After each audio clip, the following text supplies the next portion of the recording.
A ver, ¿qué es exactamente eso del pecado según la Biblia? Seguro que lo primero que se nos viene a la cabeza es una lista de reglas, de cosas que no se pueden hacer, ¿verdad? Pero la realidad es que va mucho, mucho más allá. Hoy vamos a meternos de lleno en este concepto, a ver cómo pasa de ser una ofensa casi legal a una lucha interna. Y al final veremos qué solución se plantea. Así que nada, vamos a empezar por el principio, por la raíz de todo.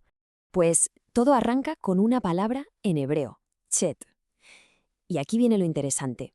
La palabra no solo significa el error, el crimen o la falta. No, desde su misma raíz ya lleva metida dentro la consecuencia, o sea, la pena o el castigo. Es como si el acto y su pena fueran, desde siempre, las dos caras de la misma moneda, inseparables. Y claro, esta conexión tan directa se ve perfectamente en el terreno legal. Fijaos en este verso del Levítico, que lo deja, vamos, más claro imposible. Si alguien maldice a su Dios, llevará su pecado. Dicho de otra forma, si cometes la ofensa, te la cargas. No es algo etéreo, no, es una responsabilidad tuya, directa y personal.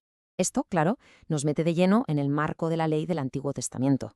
Aquí el pecado se define por acciones muy concretas, cosas que se pueden ver, que se pueden medir, actos que tienen consecuencias en el mundo real. Venga, vamos a ver algunos ejemplos de qué se consideraba pecado.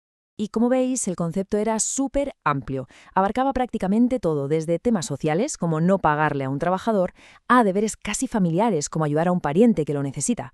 Pero ojo, que esto es muy interesante, también incluía algo tan interno como el odio en el corazón. Vamos, que la ley se metía en casi todos los rincones de la vida. Y con esto llegamos a un punto que es, es clave. El libro de Deuteronomio establece un principio fundamental. La responsabilidad es solo tuya, es individual. La culpa no se hereda, no es cosa del grupo, no. Cada uno responde por lo que hace. El pecado, por tanto, se presenta como una carga personal e intransferible. Y claro, las consecuencias de esa carga personal no eran ninguna broma, ¿eh? Para ciertas ofensas, la ley contemplaba castigos durísimos, incluso la pena de muerte. Esto nos da una idea bastante clara de la gravedad con la que se tomaban estas transgresiones. Vale, hasta ahora hemos visto el pecado como algo externo, ¿no? Como saltarse una ley. Pero, ¿se queda solo en eso? La pregunta tiene miga porque nos va a servir de puente para explorar una dimensión mucho, mucho más profunda. Pues ahora vamos a dejar, por así decirlo, la sala del tribunal para meternos de lleno en la conciencia humana. Porque aquí los textos nos presentan el pecado no solo como una norma que se rompe, sino como un estado del ser, un conflicto interno, un fallo que se siente como algo profundamente personal. Y aquí tenemos una de las confesiones más potentes, más crudas de toda la Biblia. Se le atribuye al rey David.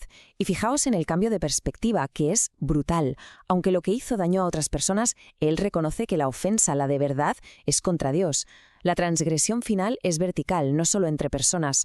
Pero es que la cosa va todavía más allá. En el siguiente verso, el salmista llega a sugerir que el pecado es como una condición con la que se nace, algo que forma parte de la naturaleza humana. O sea, ya no estamos hablando solo de lo que uno hace, sino de lo que uno es.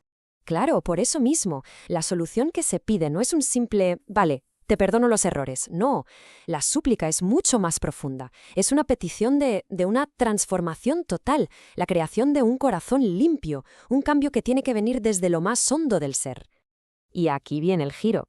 Porque a pesar de lo estricta que era la ley y de lo profundo que parece este problema humano, los textos nos presentan un contrapunto que es, cuanto menos, sorprendente: la promesa de la misericordia de Dios y del perdón.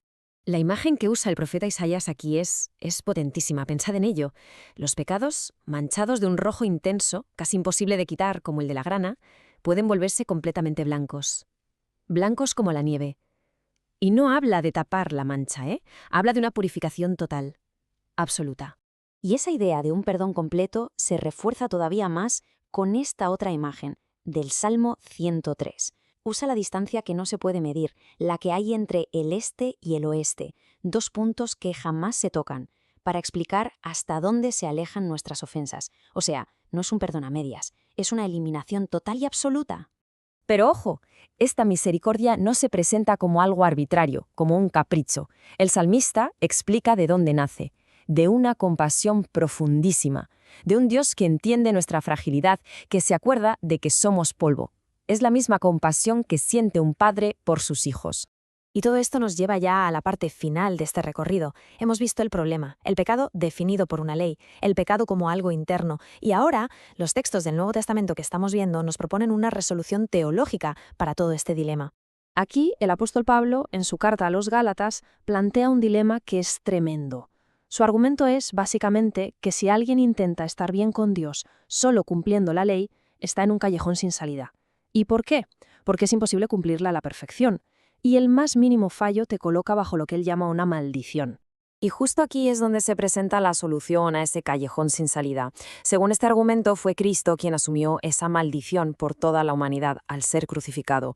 Su muerte, por tanto, se interpreta como el acto de redención definitivo, como la forma de saldar esa deuda imposible de pagar que imponía la ley. Y con esto nuestro viaje llega a su fin. Hemos partido del pecado como una simple ofensa legal, hemos pasado por esa visión de una condición del corazón y hemos terminado en una solución basada en la idea de redención. Todo esto nos deja con una pregunta final, una que plantean estos textos.